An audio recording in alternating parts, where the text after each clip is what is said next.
बहुत समय पहले की बात है।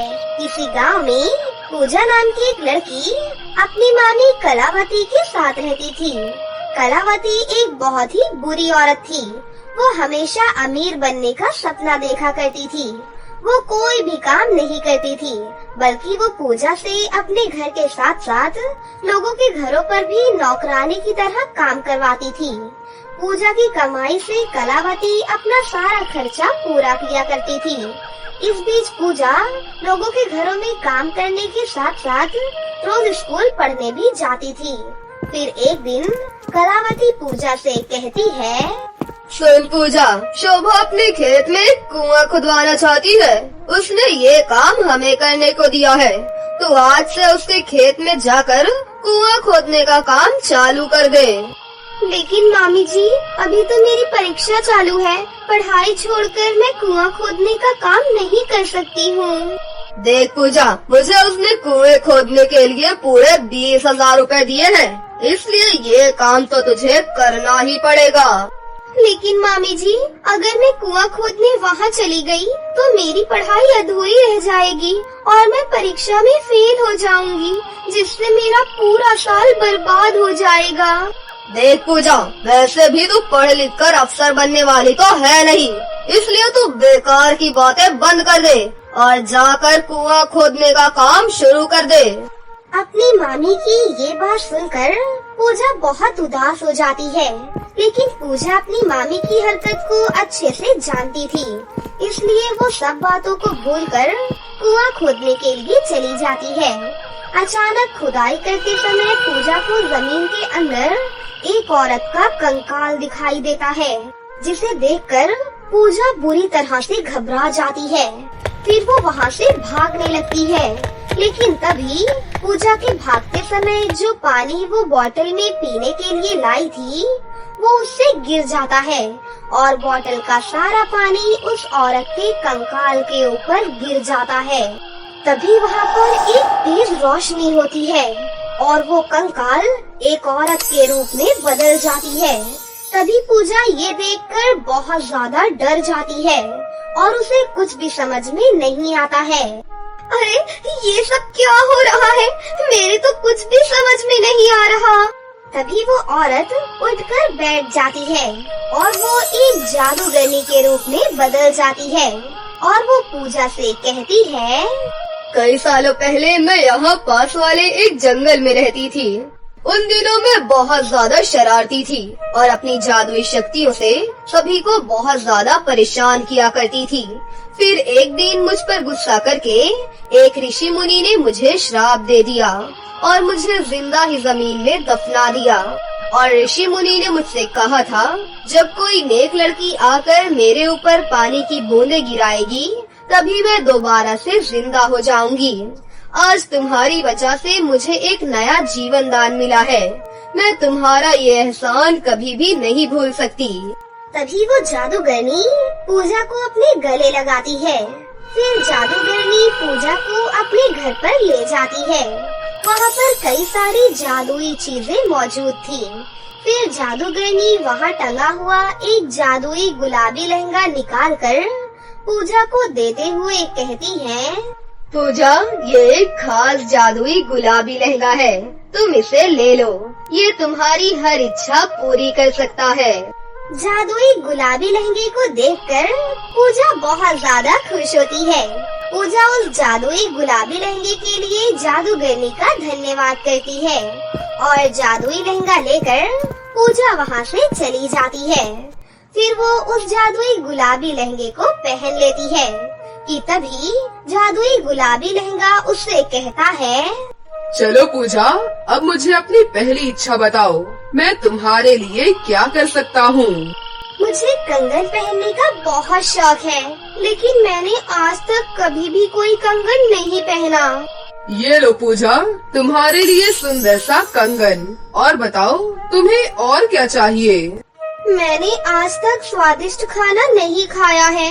मेरी मामी हमेशा मुझे रूखा सूखा खाना देती है, इसलिए मैं किसी अच्छे रेस्टोरेंट में जाकर बहुत ही स्वादिष्ट खाना खाना चाहती हूँ। ठीक है पूजा, मैं तुम्हें शहर के सबसे बड़े 5 स्टार होटल में लेकर चलता हूँ। तभी वो जादुई गुलाबी लहंगा पूजा को हवा में उड़ाते हुए उसे एक 5 स्टार होटल की तरफ लेकर जाता है कि तभी पूजा की कुछ सहेलियां उसे रास्ते में देखकर हैरान हो जाती हैं। तभी उसकी एक सहेली चेरी उससे कहती है, अरे अरे पूजा, तेरे पास इतनी सारी जादुई शक्तियाँ कहाँ से आ गई? तभी पूजा अपनी सहेलियों को सारी घटना के बारे में बता देती है। फिर पूजा कहती है, मैं शहर में खाना खाने के लिए जा रही हूँ, वो भी एक 5 स्टार होटल में। तुम सब भी मेरे साथ चलो ना। पूजा की ये बात सुनकर उसकी सहेलियाँ और जादुई गुलाबी लहंगा बहुत खुश हो जाता है और जादुई लहंगा पूजा से कहता है, पूजा, तुम्हारे दिल में दूसरों के लिए बहुत अच्छाई है, ये देखकर मैं बहुत ज्यादा खुश हुआ। तभी जादुई गुलाबी लहंगा वहाँ पर एक जादुई कालीन को प्रकट करता है और उन्हें बहुत ज्यादा पैसे भी देता है। फिर जादुई लहंगा उनसे बोलता है, अब ये जादुई कालीन हम सबको शहर ले जाएगी। वहाँ पर तुम सब अपनी मर्जी का अच्छा खाना खा लेना। वहाँ पर तुम्हें पैसों की कमी भी नहीं होगी, तुम जो चाहे वो सब ले सकती हो। फिर सभी लड़कियाँ उस जादुई कालीन पर सवार होकर शहर में एक अच्छे से 5 स्टार होटल में खाना खाने के लिए पहुँचती हैं। फिर खाना खाने के बाद वहाँ बाजार में वो लोग बहुत सारी खरीदारी करती हैं और सारा दिन अपनी सहेलियों के साथ पूजा एक बहुत अच्छा टाइम गुजारती है और फिर वापस वो लोग अपने गांव आ जाती है। लेकिन तभी शोभा की नजर पूजा पर पड़ती है। तभी शोभा कहती है, अरे इस पूजा के पास अचानक से इतना सुंदर लहंगा कहाँ से आ गया? फिर सभी लड़कियाँ पूजा को धन्यवाद करके वहाँ से चली जाती हैं। उन सभी लड़कियों के पास इतने सुंदर सुंदर कपड़े देखकर शोभा बहुत हैरान हो जाती है। शोभा को उन पर शक होने लगता है। तभी शोभा उन लड़कियों में से एक लड़की को रोककर उससे सारी बातें पता कर लेती है और वो लड़की भी शोभा को सारी बातें बता देती है और वो पूजा की जादुई गुलाबी लहंगे के बारे में भी शोभा को सारी बातें बता देती है। फिर शोभा अपने मन में सोचती है, अच्छा तो पूजा को खेत में खुदाई करते समय ये जादुई लहंगा मिला है, इसीलिए वो इतना बदल गई। तो अब मुझे इस जादुई लहंगे को इससे लेकर ही रहना होगा। फिर शोभा चुपके से पूजा का पीछा करने लग जाती है। लेकिन तभी पूजा हवा में उड़कर वहाँ से कहीं चली जाती है। अरे अचानक से यह पूजा कहाँ चली गई? कोई बात नहीं, अब मैं इसकी मामी के पास जाकर उसे सारी बातें बता देती हूँ ताकि उसकी मामी उसकी पिटाई करके वो जादुई लहंगा उससे ले ले। फिर शोभा कलावती के घर पर चली जाती है और फिर शोभा पूजा की मामी कलावती के पास जाकर उसे सारी सच्चाई बता देती है। पूजा जैसे ही घर पर वापस आए उससे वो जादुई लहंगा लेकर मुझे वापस दे देना, नहीं तो मैं तुम्हारा बहुत बुरा हाल करूँगी। लेकिन दूसरी तरफ पूजा की मामी कलावती शोभा से भी बहुत ज्यादा लालची थी। तभी कलावती अपने मन में सोचती है, शोभा ने मुझे बेवकूफ समझा है क्या? मैं पूजा के घर आते ही उससे वो जादुई लहंगा ले लूंगी और फिर उसका इस्तेमाल करके मैं बहुत ज्यादा अमीर हो जाऊंगी। उसके बाद थोड़ी ही देर में पूजा भी घर वापस आ जाती है और कलावती पूजा से कहती है, सुन पूजा, तेरे पास जो जादुई लहंगा है उसके बारे में मुझे सब कुछ पता चल गया है। अब जल्दी से इस जादुई लहंगे को उतार कर मुझे दे दे, नहीं तो मैं तेरी हड्डी पसली एक कर दूंगी। लेकिन मामी जी, ये जादुई लहंगा आप मुझसे क्यों लेना चाहती हैं? इसकी मदद से तो मैं आपकी हर इच्छा को पूरी कर सकती हूँ। पूजा की बच्ची, मुझे तेरे एहसान की कोई जरूरत नहीं है। इस जादुई लहंगे को मैं अपने पास रखना चाहती हूँ और इसे अपनी मर्जी से इस्तेमाल करना चाहती हूँ। अब जल्दी से इस लहंगे को उतार और मुझे दे दे। फिर पूजा उस जादुई लहंगे को उतार कर अपनी मामी को दे देती है। कलावती जैसे ही उस जादुई गुलाबी लहंगे को पहनती है तो उस जादुई लहंगे को बहुत गुस्सा आता है और वो कलावती को सबक सिखाने की सोचता है। फिर अगले ही पल कलावती का पूरा शरीर काला और उसका चेहरा बदसूरत होने लगता है। वो देखते ही देखते एक बुढ़िया के रूप में बदल जाती है। अरे मुझे ये क्या हो गया, मैं बुढ़िया कैसे बन गई हूँ? तभी वो जादुई गुलाबी लहंगा कहता है, दूसरों को परेशान करने वाली औरत, अब तू जिंदगी भर ऐसे ही बुढ़िया बनी रहेगी। तुम्हारे इस लालच की सजा यही है। अब सुनो पूजा, अब यहाँ पर सभी लोगों को इस जादुई लहंगे के बारे में सब कुछ पता चल गया है। अब हम दोनों का यहाँ पर रहना ठीक नहीं है। चलो हम दोनों यहाँ से कहीं दूर चलते हैं। फिर क्या, इसके बाद जादुई गुलाबी लहंगा पूजा को हमेशा के लिए कहीं दूर लेकर चला जाता है और यहाँ कलावती हमेशा के लिए बदसूरत और अकेली रह जाती है। उस दिन के बाद से पूजा के जीवन में कभी भी कोई परेशानी नहीं आती और वो अपने जादुई गुलाबी लहंगे के साथ हंसी खुशी से अपना जीवन बिताने लगती है। कुछ समय पहले की बात है। किसी गांव में 17 साल की अनन्या अपनी माँ के साथ रहती थी। बहुत समय पहले अनन्या के पिता कुछ बड़ा करने की सोच लेकर शहर गए थे। शहर जाने के 1 महीने बाद से ही उनकी खबर आना बंद हो गई। तब से अनन्या अपनी माँ के साथ ही रहती थी। वो लोग बहुत गरीब थे। अनन्या की माँ सुनीता लोगों के बहुत सुंदर सुंदर कपड़े सिलती थी, लेकिन सुनीता की इस कला की कीमत बहुत कम थी। इस काम से उन्हें बहुत कम पैसे मिलते थे, जिससे अनन्या और उसकी माँ केवल अपना ही पेट भर पाती थी। माँ, सभी बच्चों की तरह मुझे भी ट्यूशन जाना है। प्रियंका और सीमा भी ट्यूशन जाती है ना, मुझे भी जाना है। लेकिन बेटी, मेरे पास इतने पैसे नहीं हैं कि मैं तेरी ट्यूशन की फीस भर सकूं। जितना पैसा आता है वो खाने पीने में ही खत्म हो जाता है। अगर मैंने थोड़ा सा भी पैसा इधर उधर खर्च किया तो हम ठीक से खा भी नहीं पाएंगे। अच्छा ठीक है, कोई बात नहीं माँ। सुनीता चाहकर भी अनन्या के भविष्य के लिए धन इकट्ठा नहीं कर पा रही थी। वो हमेशा अनन्या के भविष्य के लिए 2 पैसे बचाने के बारे में सोचती रहती थी और ऐसे ही कई दिन बीत जाते हैं। एक दिन कुछ सिपाही डंका बजाते हुए एक जरूरी सूचना दे रहे थे। सुनो सुनो सुनो, 1 हफ्ते बाद प्रिय राजकुमार 18 साल के होने वाले हैं, जिस खुशी में महाराज ने सभी गांव वालों को जश्न में आमंत्रित किया है।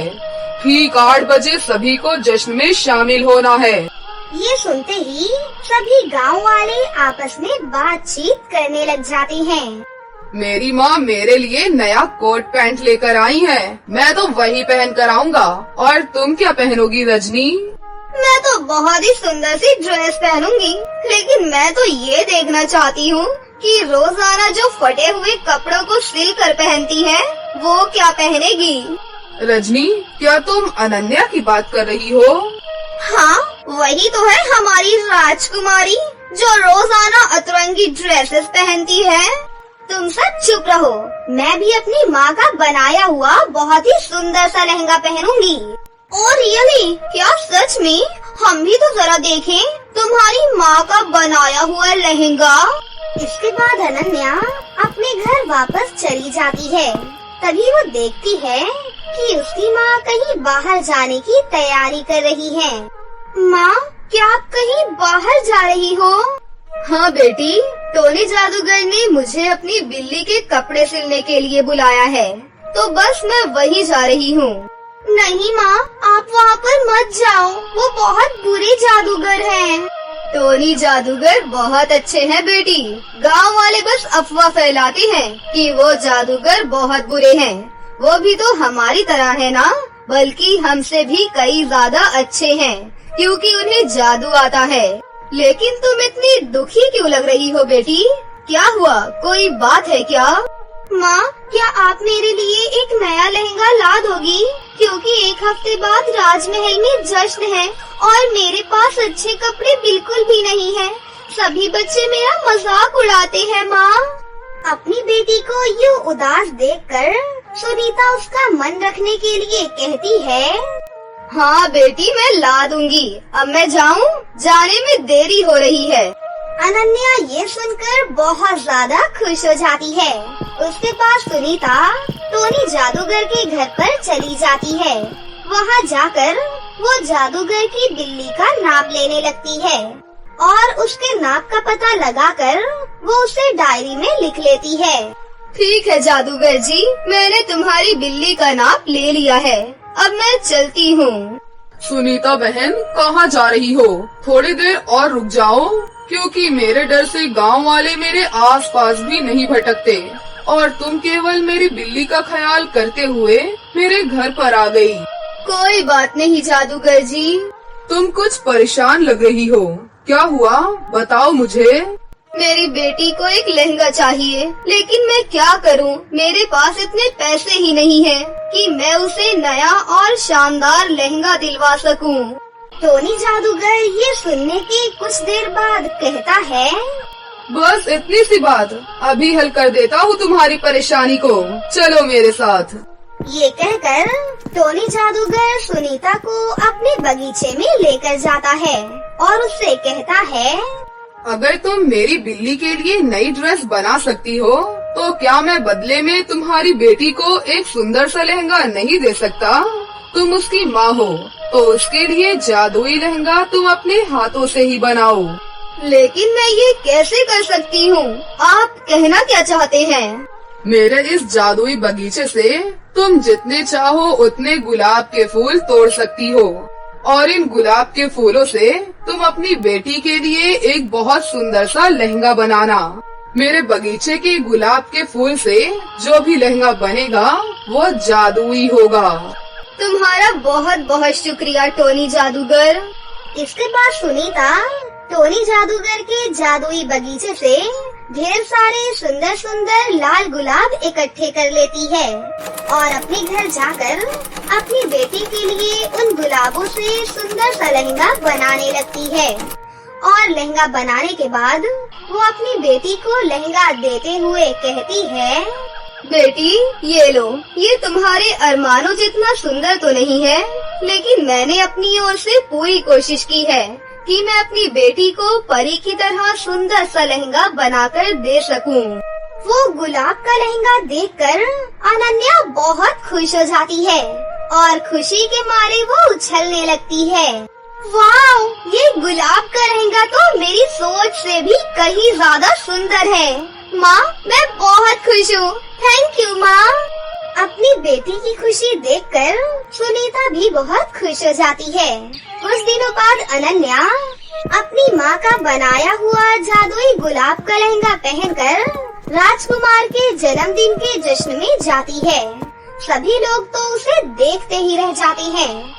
उसे देखकर उसके दोस्त कहते हैं, वाओ अनन्या, तुम्हारा गुलाब का लहंगा तो बहुत सुंदर लग रहा है। तुम इस जश्न में सबसे अलग लग रही हो। हाँ, मैंने तुम सबसे कहा था ना कि मैं अपनी माँ का बनाया हुआ लहंगा पहन कर आऊंगी। ये मेरी माँ ने मेरे लिए बनाया है। कितना सुंदर है ना ये। तभी महल में हड़कंप मच जाता है और सभी लोग चिल्लाने लगते हैं, अरे जल्दी चलो, राजकुमार के कमरे में आग लग गई है, भागो यहाँ से। ये सुनते ही सभी लोग इधर उधर भागने लगते हैं। तभी अनन्या सोचती है, आज तो राजकुमार का जन्मदिन है और आज के दिन ही राजकुमार बुरी आग में फंस गए हैं। सिपाहियों को राजकुमार तक पहुंचने में कहीं देर न हो जाए। काश मैं राजकुमार को आग के बीच से बचाकर ला पाती। इतना कहते ही अनन्या के कदम अपने आप ही राजकुमार के कमरे की ओर बढ़ने लगते हैं। अनन्या खुद को चाहकर भी नहीं रोक पा रही थी और वो आग के बीच में से राजकुमार को सही सलामत बचाकर ले आती है। अनन्या को खुद पर भी यकीन नहीं हो रहा था कि उसने ये सब कैसे किया। इस बीच अनन्या और राजकुमार को आग की चिंगारी भी नहीं छूकर गई। ये सब अनन्या की माँ भी देख रही थी। वो समझ चुकी थी कि जादुई गुलाब के लहंगे ने अपना कमाल दिखाना शुरू कर दिया है। इतनी बहादुरी से अनन्या ने राजकुमार को बचाया, ये देखकर महारानी बहुत खुश हुई। इतनी साहसी लड़की को हमारे राजमहल की राजकुमारी का दर्जा मिलना चाहिए। आज तुमने हमारे राजवंश के चिराग को बुझने नहीं दिया। हम आज ही ये सबके सामने ऐलान करते हैं, जब अनन्या और राजकुमार विवाह योग्य हो जाएंगे, तब इन दोनों का विवाह हो जाएगा। तब तक अनन्या और उसकी माँ हमारे राजमहल में ही रहेंगी। शुक्रिया महारानी जी, आपने हमें इतना सम्मान दिया। ये तुम्हारा हक है अनन्या, तुम बहुत साहसी और निडर हो। हमारे महल को ऐसी ही रानी की जरूरत है। ये सब देखकर अनन्या की माँ की आंखों में आंसू आ जाती हैं, क्योंकि उसकी माँ ने कभी भी राजमहल की जिंदगी सपने में भी नहीं सोची थी। दोनों माँ बेटी राजमहल में ही बहुत खुशी खुशी अपना जीवन व्यतीत करने लगती हैं। कुछ समय बीत जाने के बाद जब राजकुमार और अनन्या विवाह योग्य हो जाते हैं, तो दोनों की शादी करवा दी जाती है।